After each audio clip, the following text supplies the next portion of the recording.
प्रमोद भाई साहब, आप उत्तर प्रदेश में हैं। आप पत्रकार संगठन के भी नेता हैं। मतलब पत्रकारों के लिए भी काम करते हैं, पत्रकार समूहों के लिए काम करते हैं, उनके अधिकार की बात करते हैं। पत्रकार, उसकी भाषा जो है उसकी पूंजी है। जिस पत्रकार के पास भाषा नहीं है वो क्या लिखेगा बेचारा।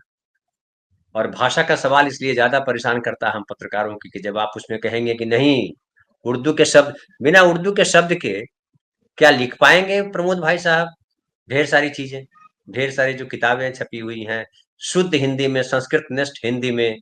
और भाषा का विस्तार तो होता ही है कि ढेर सारी भाषाओं के शब्दों को अपने में समाता है। इसलिए दुनिया की बड़ी भाषा हो गई इंग्लिश। इंग्लिश ने दुनिया भर की भाषाओं के शब्दों को अपना लिया।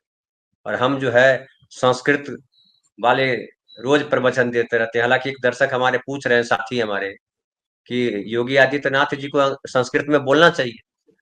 लेकिन संस्कृत में क्या बोलेंगे, शिक्षा तो बोल नहीं पाते हैं। संस्कृत में क्या बोलेंगे, हिंदी शब्द है शिक्षा, वो तो बोल नहीं पाते, शिक्षा बोलते हैं। शिक्षा, शिक्षा क्या होता है हमने कभी सुना नहीं।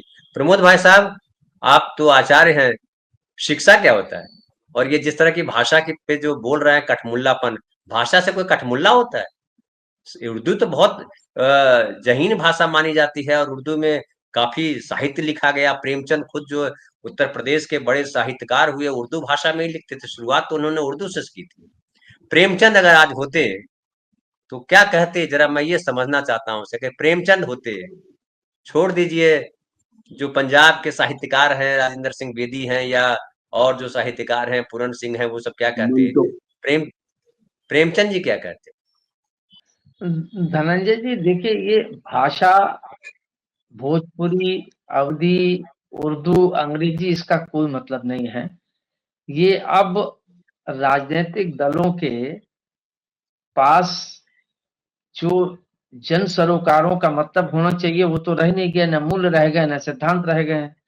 अब तो सत्ता कैसे प्राप्त की जाए, किस आधार पर प्राप्त जाए, किसको उत्तेजित करके की जाए, नफरत फैला के की जाए, और कैसे छल कपट से की जाए, ये अब राजनीति हो गई है। तो जो विधानसभा में आज हुआ उसमें देखिए दो चीजें हैं। नेता प्रतिपक्ष ने, माता प्रसाद पांडे जी ने, ये बात बिल्कुल नहीं कही कि आपने अवधी को क्यों शामिल कर लिया, या भोजपुरी को क्यों कर लिया, ब्रज को क्यों कर लिया, बुंदेलखंड को कर। उन्होंने कहा कि आपने अंग्रेजी को कर लिया तो उर्दू को रखने में क्या दिक्कत थी। और उत्तर प्रदेश में या देश के अन्य राज्यों में बोलचाल की भाषा में क्या उर्दू नहीं है? आज भी उर्दू न्यायालय में, अगर आप देखें, जितने भी पुराने दस्तावेज हैं सब उर्दू में ही हैं। तो अगर उर्दू से गुरेज है तो फिर ये इसका कौन करेगा, क्या करेगा? इसका कोई मतलब नहीं है। ये सब व्यर्थ की बात है, ये सब राजनीतिक प्रपंच है। जिस ढंग से रखा गया किसी भी सरकार को, उसमें जब अगर अवधी आ गई, ब्रज आ गया, बुंदेलखंडी आ गई, तो उसमें उर्दू भाषा का जो नेता प्रतिपक्ष ने कहा उसमें क्या गुनाह था, या ऐसा तो कोई अपराध नहीं कर दिया, या उन्होंने तो ये नहीं कहा कि इन भाषाओं को क्यों आपने शामिल किया, उन्होंने तो यही कहा कि उसमें उर्दू को भी कर लेते। तो उसका एक जवाब हो सकता था, अगर कहीं उसमें राजनीति न होती तो कहते नहीं, इस पर विचार करेंगे, इसको भी कर लेंगे, ठीक है सुझाव आपका। लेकिन नहीं, उन्होंने कहा कि आप ये सब समाजवादी जो हैं, ये सब जो है दोगले हैं, और ये सब जो है वो उर्दू को शामिल करने से मौलवी बनाना चाहते हैं, कठमुल्ला बनाना चाहते हैं।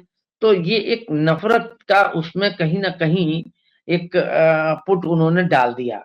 नहीं, मुझे लगता है उसके कि अलावा भाई ये साहब जो इस दोगले देश की। शब्द इस्तेमाल किया, दोगले शब्द जो इस्तेमाल किया, हाँ, उसमें तो विधानसभा अध्यक्ष को आपत्ति करनी चाहिए थी। लेकिन वो खिलखिला रहे थे और कुछ से दांत खोद रहे थे, पान खाए थे या पता नहीं। नहीं मतलब इतनी भी एक तमीज नहीं होती है हर जगह की। जिस जगह पे बैठे हुए हो आप दांत दिखा रहे हो और खोद रहे हो, क्या है यार, क्या संस्कार है?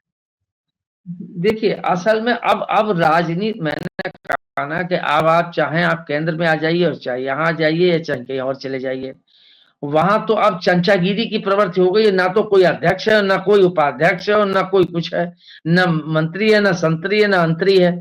वहां तो उसके जो उन्होंने चमचागिरी करनी है, उन्होंने जो कह दिया कि इस समय मतलब दिल के उजाले को कह दिया सूरज नहीं चंद्रमा है तो मुस्कुराएंगे, बोले क्या बात करिए साहब, वाह वाह वाह वाह। ये भाड़ों की जो जमात है ना, ये भाड़गिरी कहते हैं इसको, कि जो पहले हुआ करते थे भाड़, ये वो भाड़ हैं।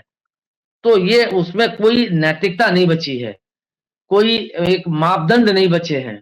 दूसरी बात देखिए, उनका कहना था हिंदी को लेके, अगर आप देखें तो डॉक्टर लोहिया ने अंग्रेजी को लेके, अंग्रेजी के खिलाफ हिंदी को लाने के लिए आंदोलन किया। डॉक्टर वैदिक जो बड़े पत्रकार रहे हैं, साहित्यकार भी रहे हैं, उन्होंने उन्होंने जो पहली थीसिस थी, उन्होंने वो अंग्रेजी और हिंदी के दोनों को जानकार थे, विद्वान थे। उन्होंने कहा कि हमारी थीसिस पहली इस देश में हिंदी में थीसिस डॉक्टर वैदिक की एक्सेप्ट की गई। इससे पहले अंग्रेजी में ही थीसिस एक्सेप्ट होती थी, तब पीएचडी होती थी। उन्होंने कहा कि नहीं, हम देंगे अंग्रेजी में भी लिख के, लेकिन एक्सेप्ट हमारी जो है हिंदी में की जाए। उसको लेकर डॉक्टर लोहिया ने आंदोलन किया। उसके बाद वो थीसिस हिंदी में एक्सेप्ट हुई। तो ये भी एक बात रही।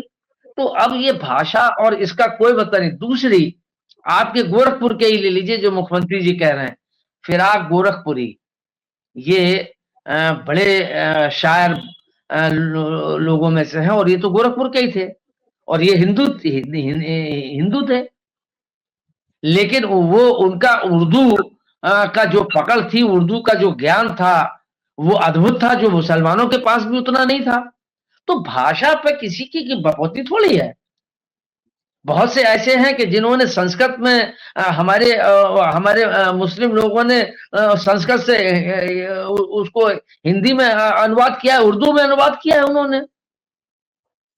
तो ये चीजें खाली सिर्फ सत्ता को हासिल करने के लिए है, इसके अलावा इसमें कुछ भी नहीं है कि किसी प्रकार की चीज हो। अब आप वही जो अभी आपने कही कि चंद्रबाबू नायडू ने वहां 1 घंटे की छुट्टी दे दी, उसके ऊपर तो कुछ नहीं कहा किसी ने, न केंद्र ने न उत्तर प्रदेश ने। वो कहते ये क्यों कर रहा है, फिर आप ये दोनों करिए, साथ करिए, उन्होंने तो नहीं कहा ये।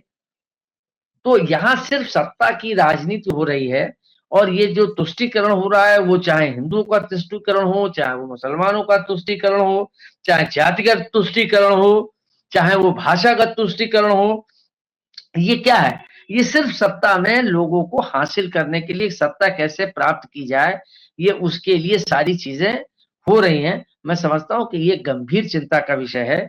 इस पर कुछ ना कुछ सोचना चाहिए, या इस पर इन नेताओं को कुछ भगवान सद्बुद्धि दे कि कम से कम हमारा। अच्छा, उर्दू भाषा कितनी सुंदर भाषा है।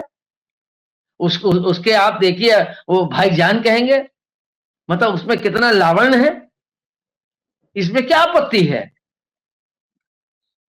या नहीं उर्दू भाषा में क्या? नहीं, फिर जो है जो वहाँ सवाल उठा, उसमें कोई जबरदस्ती थोड़े कर रहा है कि उर्दू में पढ़ाइए, आप ऐसा थोड़े कर रहा है कि आप लागू कीजिए कि आपको उर्दू पढ़ना ही पड़ेगा।